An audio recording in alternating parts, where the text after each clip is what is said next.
Ambiance hivernale toujours avec la deuxième étape de cette jolie balade entamée hier avec vous dans quelques villages de montagne, des villages authentiques toute la semaine dans votre journal préféré. Aujourd'hui, la Ferrière en Isère où nous emmènent Gaël Charnet et Frédéric Marchand. Il est souvent le premier à s'aventurer dehors.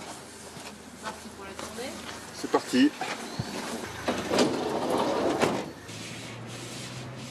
Suivant la neige comment aller, ça patine, ça passe pas. Et vu que je suis un peu lourd, si je suis un peu trop chargé, c'est un peu du mal, mais bon, on y est toujours arrivé. Ça fait partie du charme. Grâce à la tournée de Vincent l'épicier, nous découvrons bien plus qu'un village. Une vallée, celle du Haut-Bréda. 20 km de hameaux dispersés, enveloppés dans un hiver glacial. Bon, on a eu pire, hein. Il y a 3 ans, on a eu des moins 30 qui ont duré un mois. Hein. Des moins, ça descendait pas en tout de moins 25. Pendant ce temps, au village, Nathalie, sa femme, fait du porte-à-porte. Là, on va chez Yvonne. Ah, non, Bouba. Coucou. Salut. Viens, Bouba, viens. Se serrer les coudes. Quand le froid oblige certains jours Yvonne, 80 ans, à ne pas quitter sa maison. On est arrivé, elle nous a pris un petit peu sous ses ailes. Et c'était un petit peu, c'est notre petite maman ici. C'est beaucoup apprécié, ces deux petits jeunes qui Ouais. sont très courageux. C'est ma petite maman. Hein? Et puis ça, c'est mes voisins qui sont Voilà. super. En été, les résidences secondaires se remplissent. Mais en hiver, ceux qui y restent l'ont choisi. La Ferrière et ses 230 habitants vivent donc au rythme de son épicerie centenaire. Oui, un petit café, Nat, s'il te plaît. Allez, c'est parti. Allez. Pour nous, c'est le principal, c'est ça. C'est les nouvelles, c'est les gens. Ça nous permet de voir des gens. En ville, qu'est-ce qu'ils font les gens? Ils prennent leur journal, ils s'en vont vite fait. Ici, on a le temps de discuter.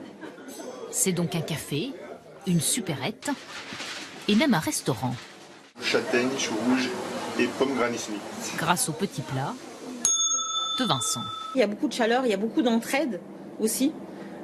Et c'est vrai que les gens, c'est devenu presque des amis, des potes. Enfin, maintenant, on se connaît presque tous, quoi. On était la même bien ici. C'est vrai, hein, on est bien là. Mais sont-ils bien partout, même dans les hameaux les plus reculés de la Ferrière, comme celui de Montarmand? Il y a combien d'habitants ? Aucun, sinon moi. Nicole passe donc l'hiver seule, dans ce bourg perché. Pas question pour elle de parler de solitude, non, mais plutôt... Le grand silence. Lorsqu'on entend un bruit, quand même, on écoute pour l'identifier. C'est ce qui est bizarre, c'est qu'on a envie d'identifier le bruit. Le silence d'une vallée glaciaire, des chemins presque déserts, et pourtant, comme une irrésistible douceur de vivre. La douceur de vivre à la montagne, on y retourne demain dans un autre village. La Bourse de Paris, elle monte un petit peu alors qu'il est plus 0,26% à 4 797 points. Dans un instant, Evelyne Delia, bien sûr, à 20h, Gilles Boulot. Et nous, on va se quitter à Saint-Jean-de-Luz où on était tout à l'heure. 20 degrés cet après-midi, du ciel bleu. Terre de printemps, ça fait du bien. Bon après-midi, à demain.